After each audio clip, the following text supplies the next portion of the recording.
I was mowing the yard, listening to some education podcasts a couple of weeks ago, and listened to two different podcasters interview the authors of the Distance Learning Playbook, Teaching for Engagement and Impact in Any Setting. First, it was Justin Bader of Principal Center Radio interviewing Douglas Fisher. Then I listened to Daniel Bauer with Better Leaders Better Schools interview Nancy Frey. I was so intrigued and inspired that I listened to them both a second time. John Hattie is the third author of the book. Frey stated, "What I want a ruckus maker to remember is that our job is to be a ruckus maker. As educators, I think that we sort of have a self-concept that we maintain the status quo. Now more than ever, we need to disrupt. We need to innovate. Schooling has needed to be innovated for a long time. This is our chance." This newly published book was written in response to the pandemic and the switch to virtual learning that had to happen literally overnight all over the world. The authors were stating what we have said over and over here on this blog since March, that what we were doing in the spring was crisis teaching, not truly distance learning. What they were saying rang true to what we've been focusing on here. But even with months to hone our skills, it's still a daunting task for most of us. A week later, I walked into an in-service, unsure what it was about, only to be handed a copy of the Distance Learning Playbook, and it's as good as I thought it would be.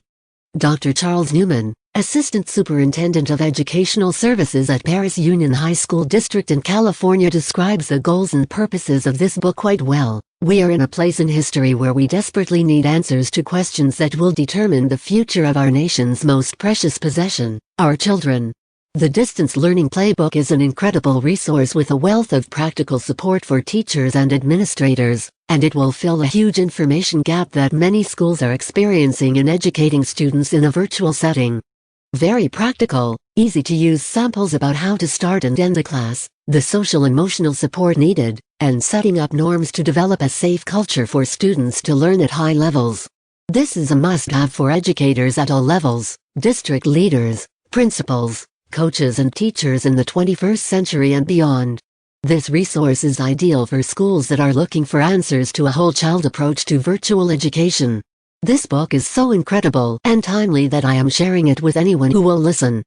Just take a look at the module chapter titles. Take care of yourself. The first days of school teacher-student relationships from a distance, teacher credibility at a distance, teacher clarity at a distance.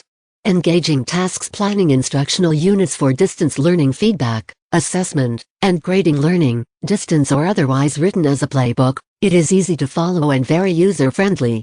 There are video links throughout the book as well as spaces to write and reflect. The videos are from teachers in the field reflecting upon the topics from first-hand perspectives. These can all be found on the companion website, offers videos and reproducible forms.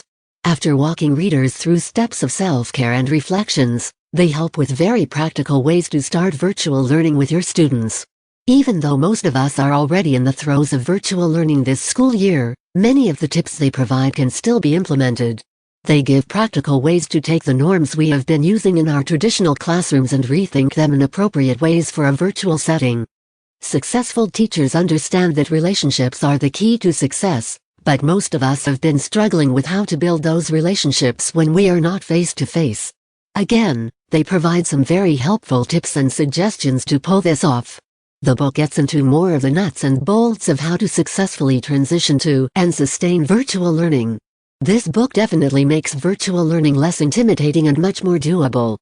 Fisher, Frey, and Hattie wrap up the book with this thought: schools, no matter via what medium, can be a hub of response and recovery, a place to support emotional recovery and promote social togetherness, and this is as important as any achievement gains. It would be wonderful to use this pandemic as an opportunity to learn about learning from afar, so share stories of success with teachers and students learning from this crisis, pay particular attention to below-average students or students with special needs, discover how to develop collective efficacy among teachers and school leaders, and use this experience to learn how to best work with all students.